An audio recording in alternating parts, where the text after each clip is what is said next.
अस्सलाम वालेकुम वरहमतुल्लाहि वबरकातुहू। कैसे हैं दोस्तों आप सभी लोग, कमेंट में ज़रूर बताइएगा। बात करते हैं आपकी आज मुफ्ती एम कासमी साहब से, जो आपके बहुत ही चहीते, बहुत ही फेवरेट, बहुत ही पसंदीदा मुफ्ती साहब है एम कासमी साहब। चलिए। अस्सलामु अलैकुम वरहमतुल्लाहि वबरकातुहू। कैप की मेहंदी के बारे में ख़वातीन की तरफ से ये मसला पूछा गया है कि कैप की मेहंदी ऐसी होती है कि जब उसको हाथों पर लगाकर औरतें हाथों को धोती हैं तो हाथों पर सिर्फ रंग बाकी रह जाता है, मगर 4-5 दिन के बाद उस रंग के ऊपर से पपड़ी उतरने लगती है। ऐसी मेहंदी का इस्तेमाल करना कैसा है?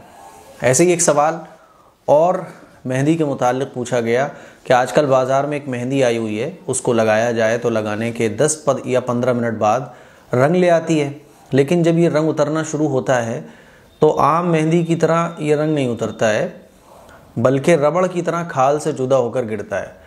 अब हमारी बाज़ ख़वातीन का कहना है कि ये जो रंग उतरता है ये रंग नहीं है, बल्कि जिस्म की खाल है जो इस केमिकल मिली हुई मेहंदी के जिल्द पर असरअंदाज होने की वजह से गिरती है। जबकि बाज़ ख़वातीन का कहना है कि ये मेहंदी का रंग है जो मेहंदी लगाने के बाद आ जाता है, खाल नहीं है। अब सवाल ये है कि इस मेहंदी को लगाना कैसा है, इसको इस्तेमाल किया जा सकता है या नहीं किया जा सकता, जिस्म से अलग होने वाली चीज़ को मेहंदी का रंग शुमार किया जाएगा या जिस्म की खाल, और इस रंग के मौजूद होते हुए वज़ू और गुस्ल का क्या हुक्म होगा, ये असल मसला है।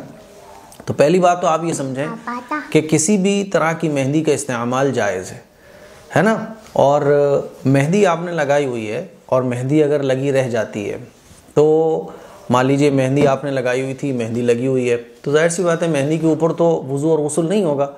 आपने मेहंदी छुटा दी, अब मेहंदी छुटाने के बाद उसका कलर बाकी रह गया, अब आपका वज़ू गुस्ल भी हो जाएगा। अब वो जो पपड़ियाँ छुटती हैं ना, तो ये जो पपड़ियाँ हैं आप इसको जैसे कि बाज़ ख़वातीन ने ये कहा कि ये असल में हमारी जिल्द होती है, खाल होती है ना। तो ये चाहे आपकी खाल हो, चाहे ये उस मेहंदी की लेयर हो, ठीक, आपका वज़ू और गुस्ल हो जाएगा। वज़ू और गुस्ल में कोई फ़र्क नहीं आएगा, क्योंकि मेहंदी जो होती है वो पानी को जिल्द तक पहुँचने से रोकती नहीं है। मान लीजिए आपने मेहंदी लगाई, मेहंदी लगाने के बाद सिर्फ मेहंदी का कलर बाकी रह गया, तो वज़ू और गुस्ल आपका हो जाएगा।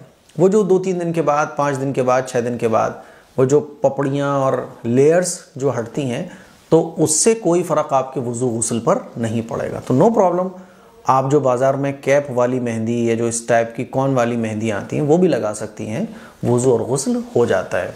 अब बाज़ ख़वातीन ये कहें कि ये क्या लिखा था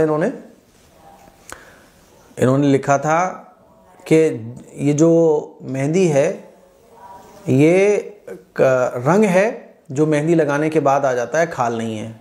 और बाज़ ने ये कहा था कि ये जिस्म की खाल है, तो जिस्म की खाल हो या रंग हो, वज़ू आपका हो जाएगा, गुस्ल आपका हो जाएगा, ठीक है, तो नो प्रॉब्लम। मुझे उम्मीद है कि आपको बहुत अच्छे तरीके से ये मसले का जवाब समझ आ गया होगा। इस क्लिप को शेयर करें, दूसरों तक पहुँचाएँ। अस्सलामु अलैकुम वरहमतुल्लाहि वबरकातुहू। तो आज मैंने बता दिया आपको फाइनली कि ये जो मेहंदी होती है, ट्यूब वाली मेहंदी, कोन वाली मेहंदी, कई तरह तरह की मेहंदी आती हैं जो चाइनीज़ मेहंदियाँ बोली जाती हैं, इन सबको लगाने से कोई फ़र्क नहीं पड़ता है, आपका वज़ू हो जाता है, नो टेंशन।